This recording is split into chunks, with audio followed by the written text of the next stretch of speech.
Today, we heard from Dr. Anthony Fauci in what is likely his final White House briefing in a 40-year career before he retires next month after these decades in government service. My message, and my final message, maybe the final message I give you from this podium, is that please, for your own safety, for that of your family, get your updated COVID-19 shot as soon as you're eligible to protect yourself, your family, and your community. I urge you to visit vaccines.gov to find a location where you can easily get an updated vaccine, and please do it as soon as possible.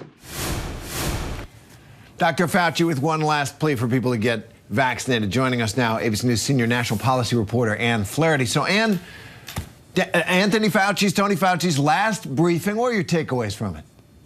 Well, certainly, as we just heard, he was trying to convince people to get that shot. He was citing new CDC data that came out today that shows the bivalent shot is effective against this virus, and that's what they need people to do to get vaccinated ahead of this winter to prevent further surges. I think what also was notable in this briefing, Terry, was that he talked a little bit about his legacy. He said that, he actually spent 54 years in government and at the NIH, and he said he left it all on the field. He did what he could. He worked as hard as he could. He acknowledged that some of the recommendations during COVID had changed as they learned more about the virus, but he defended that and said that is part of science. But what did he say about that, Ann?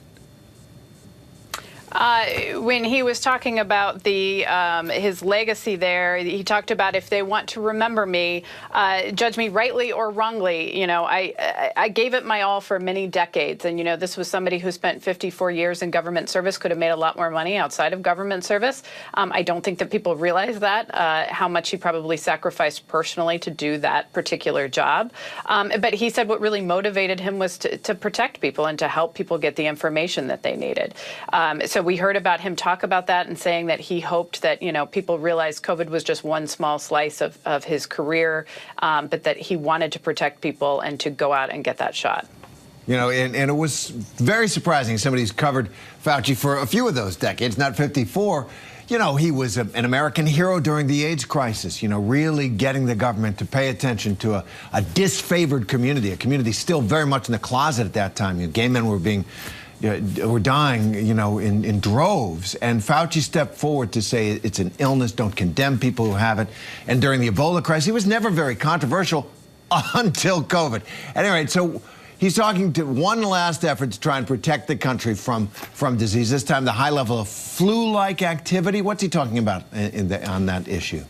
Right. So we asked Dr. Fauci, why are we seeing this, the highest flu levels in a decade? So I think we've got a clip here, a sound clip, where we can take a listen. For Dr. Fauci, I have two questions if I can. Hospitalizations for the flu at this point in the season are the highest in over a decade. Why is the flu so bad this year, and how much protection is the flu vaccine providing for those who have gotten it? Yeah, well, let me answer the second question first, is that the vaccine is well matched to the circulating strain. So that, again, is another really good reason to tell people what Dr. Jar and I and others have been saying about get your flu vaccine, because that's one of the issues that we're going to be dealing with this winter that we can do something about. Right. So, Terry, that, him saying that the vaccine was well matched to this year's flu strain, that's really good news.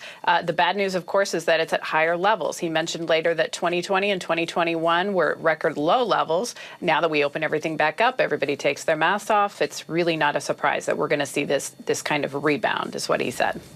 And there are ways to keep yourself safe and healthy with those shots. They work. I can attest to that.